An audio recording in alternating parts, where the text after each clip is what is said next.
We've seen Gangrel debut at AEW Double or Nothing. He spit blood in the face of the House of Black. Well, maybe he needs to spit blood into the legs of Adam Copeland. Maybe Edge needs to regain his edge and get a blood transfusion into those legs. Who's he going to call? Kevin Nash, maybe, because Adam Copeland's done. His legs are done. Done a big double stomp, really, to the ground off the top of the cage, and boom, that's how you fuck up both of your legs, apparently. Edge's legs were the biggest pop of the night.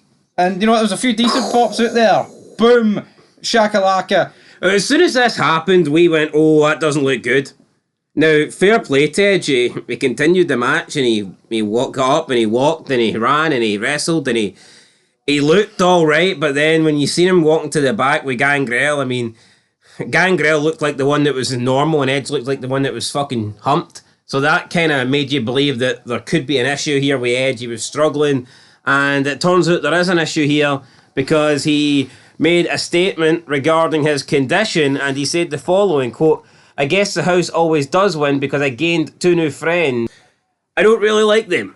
They're just like these buddies that just annoy you. But they're always there. Anyway, I've been feeling really good lately. Been having so much fun in the ring, and I got cocky. I guess it is what it is.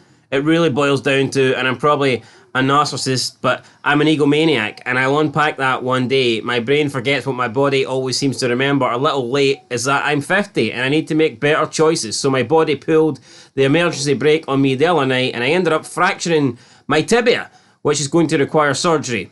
Don't know the time frame on that yet." End of quote. So, Edge referring to his 2 new friends, aka crutches, and that he has them, he needs them, he's going to require surgery, and his tibia is fractured. Not quite sure what the timeline for recovery is on a fractured tibia, but I'm assuming this will mean that Edge will be missing a prolonged period and will probably need to give up his title. So, who knows?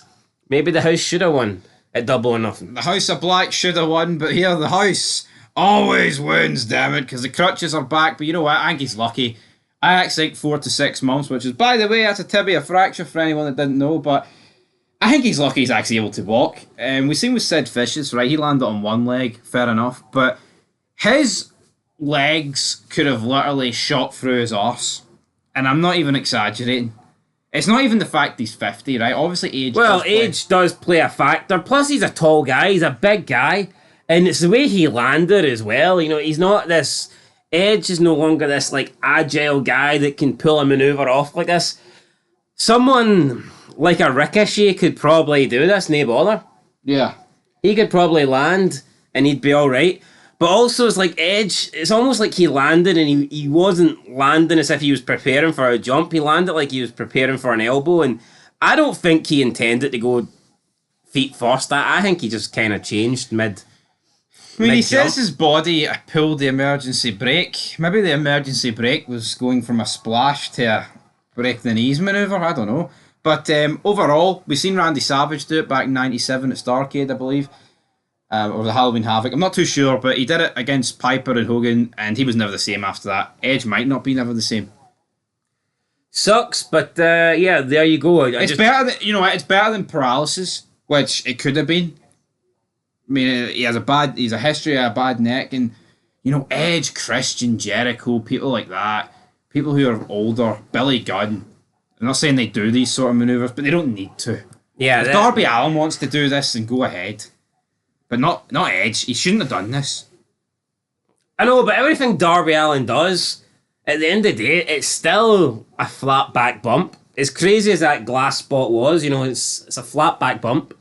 Yeah, he's not landing neck first. Edge is literally just like double foot stomped the ring for the... I mean, it's at least 15 feet. So, yeah, at least Adam Copeland, I mean... Yeah, and it's not like Finn Balor, who is used to doing it. This is probably the first time Edge has ever fucking done this. Obviously, because who's done it? Name me people who's done this. Apart from Randy Savage, you can't think of anybody. Really? No, you can't. So, yeah, at least, well, who knows? I'm going to say at least he'll be back, but maybe this is time for Edge to call it a day. Maybe maybe he won't recover 100%, we don't know. We could have just seen the last Edge match. I think that's unlikely, but it's possible. You never know how someone is going to respond and react to a surgery. You never know how they're going to come back or if they will come back. So everyone's different. And I mean, I believe that at the age of 50, Edge won't recover from this the same as he would if he was, let's say, 30. So yeah, we'll see what happens. Yeah, we'll see what happens to the Rated R superstar. He's 4 to 6 months. That puts him back with November time, September time, October time, end of the year. He's going to miss Wembley. That's a shocker. And it's kind of sad as well. Building that up was a big show. Edge ain't going to be on it now. Yeah, I mean, I guess he could fly over. He could cut the cutting edge. Do a talk show. Why not? The cut and cope. Cut and cope, baby. Anyway, till next time. Peace.